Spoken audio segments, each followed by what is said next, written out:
Welcome.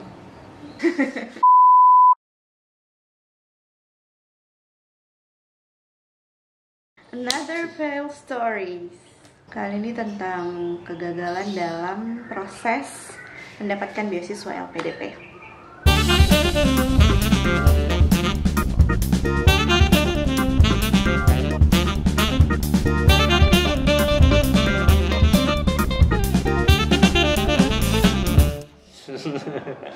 Di situ membuktikan bahwa mempunyai acceptance letter dari kampus belum tentu menjamin kelulusan. Contohnya aku yang udah punya itu nggak lulus, dan kamu yang belum punya itu bisa lulus gitu.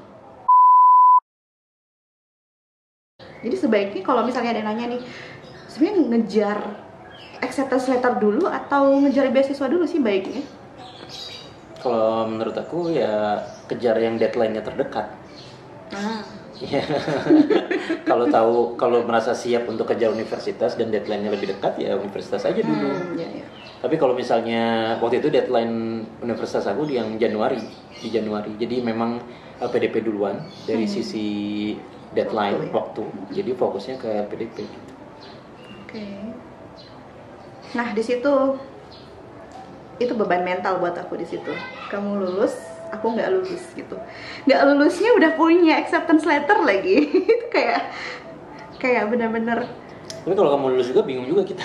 Iya sih, ya itulah hikmahnya. Ya kalau misalnya, tapi aku ada pilihan UCL sih. Mungkin kalau kita sama-sama lulus, aku berpikir mungkin lebih ke UCL ya. Daftar juga UCL. Cuman dari sisi jurusan lu nggak serak sama programnya, sama jurusan course-nya gitu. Jadi memang dari awal lebih pengennya ke Columbia dan udah merencanakan ke Columbia gitu, Teachers College. Nah, balik lagi ke video kita sebelumnya, rejection is redirection. Nah, di sini sih yang aku benar-benar nemuin waktu, kesempatan untuk berpikir lagi sambil menunggu tes LPDP selanjutnya gitu kan. Cuma kan waktu itu pandemi ya, jadi kayak sempat ada masa LPDP itu nggak buka di 2020 kalau nggak salah. Iya. Wah, itu beban lagi kayak aku kuliah dari rumah. Akhirnya kamu kan dapat acceptance letter kan setelah lulus LPDP, kamu fokus ke universitas, kamu cari Columbia, akhirnya kamu dapat Columbia University. Kamu mulailah kuliah ya waktu itu pandemi, akhir 2020 kamu mulai kuliah dari online dari rumah karena pandemi kan nggak bisa kemana-mana juga. LPDP waktu itu nggak buka juga, yang akhirnya ngasih aku waktu untuk berpikir lagi, apa aku sebaiknya ganti ya universitasnya. Dan seiring perjalanan waktu pun aku menemukan ketertarikan di jurusan yang lain, bukan ke nutrition lagi gitu. Akhirnya karena di US nih udah sama-sama fokusnya kita pengen ke US ya waktu itu, akhirnya aku mencari universitas di US yang masuk ke dalam list daftar perguruan tinggi utama dunia. Karena apa? Karena itu tadi aku udah bertekad ketika aku mau mendaftar lagi LPDP, aku mau dengan cara yang berbeda, jalur yang berbeda untuk mendapatkan kesempatan yang lebih tinggi diterima. Nah, jadi kan PTUD nih bahwa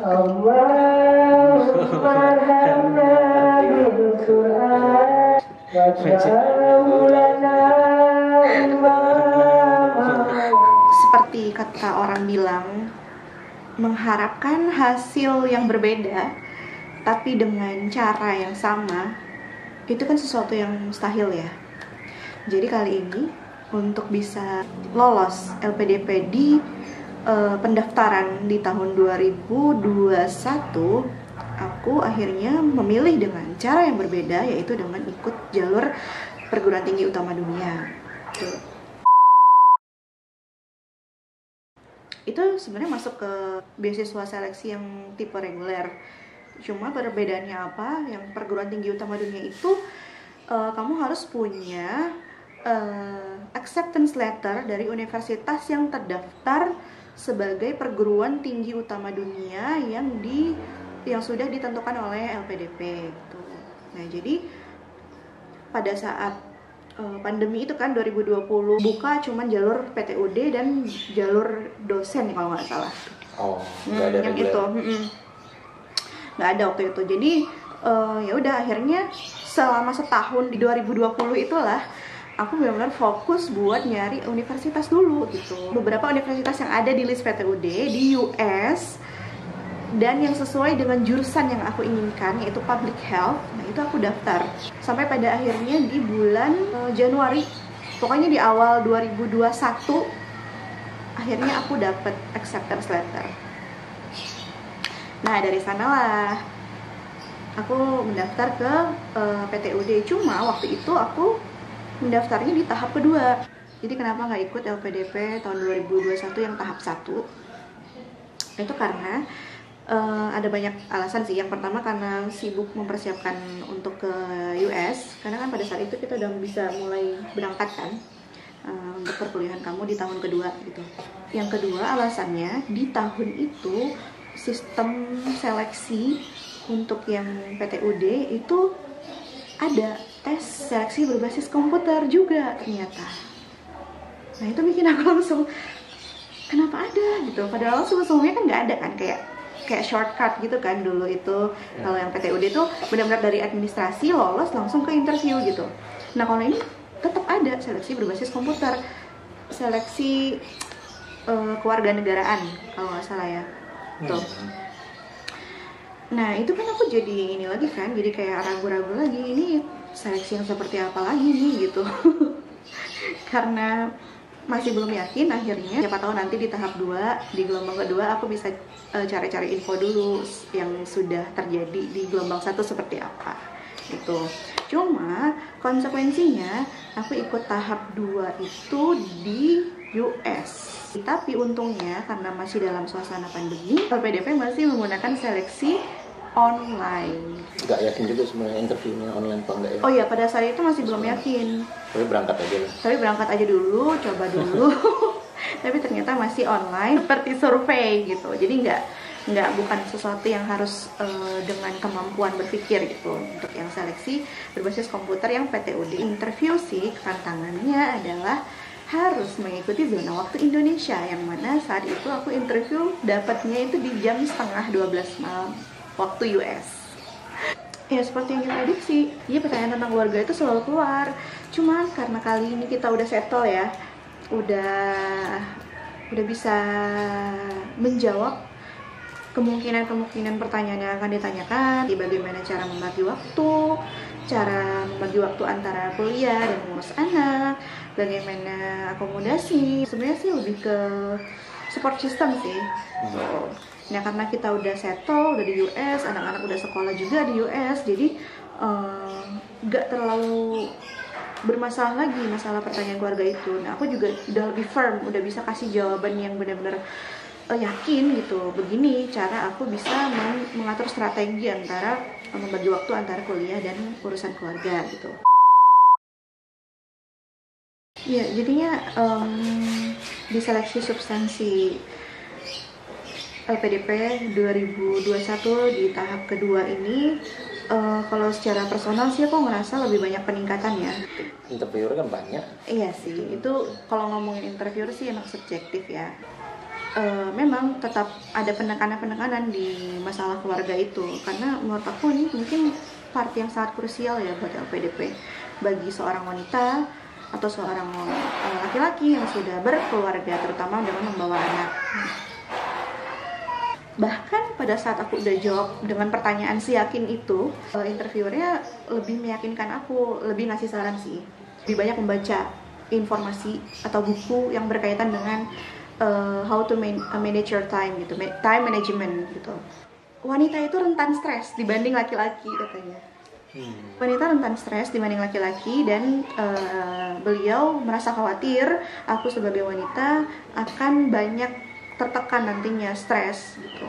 Jadi beliau menyarankan aku untuk lebih memperbanyak support system gitu. Jadi yang udah aku bilang tadi itu belum cukup gitu. Aku harus punya banyak support system lagi gitu, Pak. Dan salah satunya adalah dengan mempersiapkan mental itu dari sedini mungkin, dengan banyak-banyak baca buku, baca informasi gitu. Bagaimana cara mengolah stres dan sebagainya. Itu sih. Di titik itu aku sempat kurang nih kayaknya, kurang memuaskan nih jawaban aku tadi. Aku sempat takut juga nggak lulus lagi gitu di saat itu. Cuma akhirnya tetap keep praying, tetap berpositive thinking, dan akhirnya lulus. Alhamdulillah. Tapi aku buka pengumumannya itu di tanggal berapa Desember gitu. Aku buka pengumuman itu tahu lulusnya itu bukan dari buka langsung di website ya. Aku nggak berani buka karena itu trauma banget. Karena kalau pada saat itu ya, misalnya aku nggak lulus tuh aku udah nggak tahu lagi kurangnya di mana gitu. Rasanya aku tuh udah memperbaiki semua yang kurang dari dulu gitu. Terus sampai kayak clueless, mungkin kalau aku nggak lulus tuh aku harus memperbaiki dari sisi apa lagi gitu. Akhirnya aku ketahuinya lulus itu dapat email, follow up email dari LPDP yang langsung bilang selamat gitu. Anda sudah bisa mempunyai akun ini di website LPDP. Aku dari situ bahkan tahunya. Kayak perlu waktu banget untuk bisa punya keberanian buka website pengumuman itu. Tadi udah mau aku buka. Oke, kesimpulannya. Jadi kamu total gagal LPDP berapa kali? Bukan total gagal, total mencoba. Sampai akhirnya lulus. Bisa dibilang sampai interview LPDP-nya 2 kali. Interview LPDP 2 kali. Iya. Berarti yang pertama gagal, yang kedua lulus ya? Iya, interview LPDP yang pertama gagal, yang kedua lulus. Nah, yang kamu lulus itu kamu sempat ini nggak nanya skor kamu berapa? Sempat tanya. Dan emang gini, emang pasti ya memenuhi passing grade, maksudnya jauh nggak dari passing grade? Kalau nggak salah passing grade 750. Hasil aktualnya 770 atau 80, lupa, sekitar segitu kayaknya. Yang padahal kamu waktu itu nggak yakin ya, lebih condong ke nggak yakin ya? Iya, passing grade-nya katanya berapa? 750 ya. Jadi ya, lulus. Ya. Kayak tadi diceritain. Kalau aku emang rendah sih, masih jauh dari passing grade yang kita sama-sama itu di tahun 2019 kan itu. Oh, yang 2019 ya. Aku yang kamu lulus, aku nggak lulusnya. Aku sempat ini juga kan nanya passing grade aku berapa, skor aku berapa. Aku itu dapat 669 dari passing grade yang 750 tadi. Tapi aku juga tidak direkomendasikan oleh interviewer pada saat itu. Ya, oke. Sebenarnya intinya sih dari semua apa yang kita dapatkan ini, jika kamu tidak lulus LPDP, it doesn't define who you are gitu. Ini nggak menggambarkan kualitas kamu. Iya, karena kan LPDP punya visi misi sebagai institusi kan. Jadi saat ada orang yang interview kemudian dia gak lulus, bisa jadi dianggap belum sejalan misalnya dengan visi misi LPDP gitu. Jadi ya ini kan bukan proses yang cuma sekedar menilai prestasi seseorang atau kualitas intelijensia seseorang atau kualitas pengalaman dia. Tapi bukan sekedar itu, cuman dan juga kesesuaian dengan visi misi LPDP. Karena kan negara mau menginvest ke sumber daya manusia, terus interviewer kan harapannya dia bisa mengakses apakah setelah diinvest nanti ada return on investment yang memadai untuk Indonesia nantinya. Bisa jadi jawaban kita waktu interview belum meyakinkan, ya, belum sesuai dengan visi misi itu atau belum cukup meyakinkan interviewer. Ya, yang paling krusial sih harus tahu tujuan kamu itu sebenarnya apa sih gitu. Nggak cukup cuman pengen sekedar sekolah lagi. Ya, it's okay kalau punya tujuan seperti itu, tapi tujuan besar di balik itu apa gitu. Nah, proses LPDP ini dan kegagalan-kegagalan yang aku hadapi itu semakin membuat aku tahu, mengenal diriku sendiri apa tujuan aku tuh mau ngapain gitu. Karena semakin kesini LPDP tuh semakin menelisik, benar-benar lebih detail lagi, menelisik, menilai calon-calon penerima beasiswanya gitu. Ya gak ada lah yang nulis itu di statement of purpose. Nah, kan udah disuruh tuliskan kontribusi Anda untuk Indonesia. Nah, di situ kan juga bisa kelihatan mana yang bluffing, mana yang sugar coating, statement-statement yang seperti itu gitu. Maunya tujuan yang gak perlu terlalu wow, cuma kamu tahu cara mencapai tujuan itu seperti apa, step-stepnya bagaimana gitu, dan kedepannya tuh mau ngapain dengan tujuan itu gitu. Iya, kalau misalnya itu tujuannya wow sih ya it's okay, nggak apa-apa juga, cuman konkretnya seperti apa sih gitu, langkah-langkahnya. So never lose hope, tetap menjadi diri kamu sendiri, be genuine with yourself, tahu tujuan kamu apa. Oh iya, ada satu lagi sih yang paling aku ingat. Dia selama aku mempersiapkan diri untuk setahun mempersiapkan diri sambil apply ke universitas, aku kan ikut berbagai macam webinar yang diselenggarakan oleh officialnya LPDP itu. Nah, ada satu kalimat yang benar-benar bikin aku sangat-sangat termotivasi. Di situ disebutkan oleh LPDP-nya sendiri bahwa LPDP itu nggak akan menyia-nyiakan seseorang nih yang memang sudah benar-benar tahu tujuannya apa, yang punya ketulusan untuk membangun Indonesia itu. LPDP itu pasti nggak akan nyia-nyiain orang seperti itu. Setuju. Be authentic self. Gagal itu biasa. Coba lagi.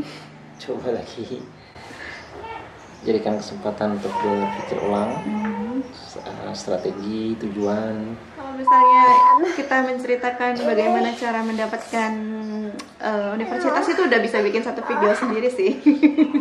Itu udah beda lagi ininya, kesulitan dan tantangan yang dihadapi. Ya, semoga berhasil.